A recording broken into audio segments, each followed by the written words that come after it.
Let me just cross over, and I'll probably request Ajit. He's been based out of Mumbai, but fortunate he had a meeting in Kochi, so he's lucky to be in God's own country today. He's currently the Senior Vice President at Federal Bank. Interestingly, Ajit is also credited with a lot of innovation that the bank is progressing in the space of recruitment itself, and we'll probably touch upon that in a little bit. But over to you, Ajit, in terms of your perspective with regard to the COVID situation and specifically with regard to recruitment, what does it really mean? Hi, good evening to all.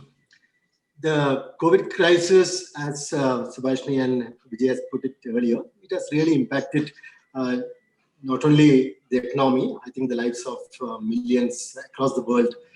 It has severely impacted and affected, and it continues to do so. On the specific to Federal Bank or to the banking sector, banks are considered to be in the essential service. Almost all the banks and most of the branches are functioning. And the number of branches which are functioning are increasing. Few branches which have been closed down due to local government restrictions have also been reopened, and all branches of all banks, I'm sure, are more or less functioning, trying to meet the expectations and needs of customers. The primary objective at this juncture is safety of our employees as well as safety of our customers. That's what we are focusing now. And slowly, with the opening up and relaxations that are being declared by government, various initiatives taken by central government and the respective state governments to ensure that the economy is back as fast as possible, I feel a lot of positives in it going ahead, because the initial fear because of the COVID, whether we are in the beginning stage. But now I think government has taken a bold decision to go ahead by opening up of various industries. Economy should come back. Otherwise, it is going to be a bigger problem for the country. So having said that, I genuinely feel that going ahead, maybe there will be some delay in the recruitment process. Some staggering would be happening because of the crisis that has coming to picture unexpectedly. But at the same time, maybe the staggering, according to me, will be another 3 months down the line. It might get delayed. Whatever I have been, as far as the Federal Bank is concerned, we have recruited almost, given offers to almost 900 plus candidates from various campuses, almost 300 campuses across the country, of which definitely 1/3 would be in Kerala. My feeling is that we'll be honoring all these commitments. All the offers given to these candidates would be honored. Maybe the only issue is that because of the delay in completion of the courses, as well as the delay in getting their convocation and other formalities, I think the maybe 3 or 4 months delay might happen because of the crisis. Thereafter, we'll be back on track and we'll be recruiting. The recruitment process, the induction process, everything will be finalized, and we'll be onboarding them. That's what our expectation is, and hopefully that should give a lot of hopes to the candidates or the students who are completing their courses in their respective campuses. So that's one commitment that from Federal Bank we want to give. We are definitely going to honor the offers that we are given to the students.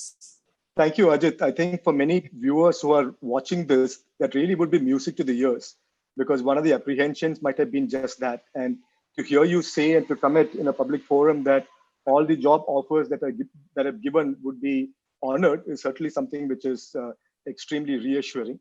Thank you very much for that. And you also made the point that there is an opening up of the business, which also is something which is inevitable, and also good to know that that's really happening.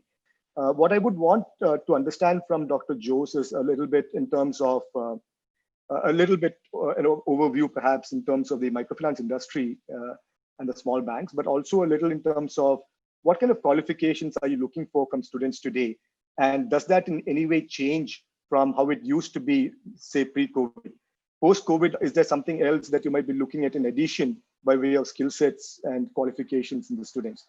But before you answer that, Dr. Jose, let me just quickly do an introduction of a banker who is a banker by profession.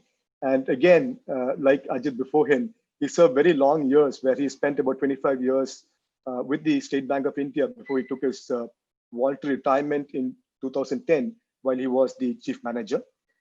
He was associated with the SEMS Business School in Kochi, where he contributed as the associate professor in finance.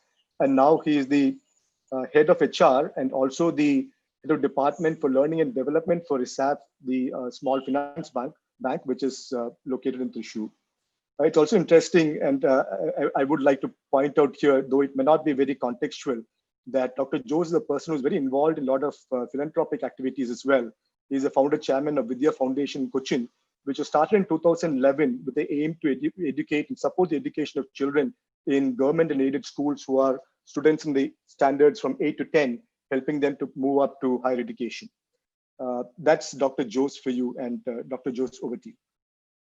Thank you for the introduction. Mr. Ajit has pointed out the opportunities in the banking and finance sector, but you specifically asked a question regarding the microfinance industry. I would say that the scope is very high. Banking essentially has been declared as an essential service in the country. So along with the health sector and other security sector, we also have to function anyway. But there was some delay in functioning of the microfinance activities. And as far as we are concerned, we are converted to a full-fledged bank also. We were functioning, all the 454 branches were functioning without any interruptions. And for the placement officers as well as the students, I assure you that banking and financial industry will be positioned as one of the best in sectors in India, because government has already announced a lot of packages. All this money should flow through the bank only, and it should come back through the bank only. So always as an essential service, the bank should function along with the government. It's an implementing agency for the government. So the students must be ready to work with the banking and financial sector with at least one priority from them. That priority, I would say that they should be mobile, number one. They should be able to market, number two, and they should be able to serve the public. An unstinted service, I can say, with open-heartedly, they have to go to the people, speak to the people, and educate the people, and make the financial inclusion a reality also. So students must be equipped with all the skills which is required for being active in the financial industry, being active in the microfinance industry, being active in the retail banking industry. So I think the major responsibility for the placement officers is, whenever they are coming to the bank, they are coming to the organized in an institution for education, instill a culture that they have to go out. Marketing is the best job without any problem anywhere in the globe. Wherever you go, marketing job is the best. That should be the mantra we have to teach the people. We face a lot of difficulties. People coming out of the institutions, they always look forward for a very comfortable position, comfortable job, comfortable working atmosphere in the organization they join. We find that it's very, very difficult to get a good attitudinal change in them. The major part is to be played by the placement officers. That is my suggestion. Number two, as I said, the prospects of this finance industry is very much active. It will be active forever. Whenever the other sectors were not promising, or it was not functioning very well in the country also, BFSI sector was one of the best sector which was promising in the country. So it will continue as such. When we come to know about the number of people coming out of the colleges in India also, something around 75 lakhs of people are coming out of the institutions all over India. So the issue will be, who will be selected?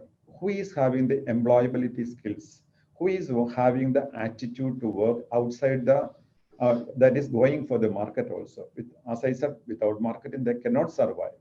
So to cultivate that kind of skills, to upskill those kind of skills, maybe within the institution, maybe outside the institution, a lot of organizations are functioning like NSDC, Kerala, we have ASAP with us, and a lot of NGOs are also working to upskill the skills of these people coming from the colleges and institutions. So these areas we have to give importance and priority by the placement officers.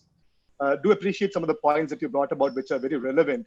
We do also understand and recognize the role of banks today as the implementing agency, which is very relevant today in supporting a lot of the other organizations as they kind of go through a very difficult phase. You also brought out some very, very interesting aspects. You talked about what is relevant from the expectation on students. You talked about the need for mobility. You talked about marketing and the capability of marketing oneself as being particularly relevant and important. And you also brought about a very good aspect around service orientation, the attitude for service orientation.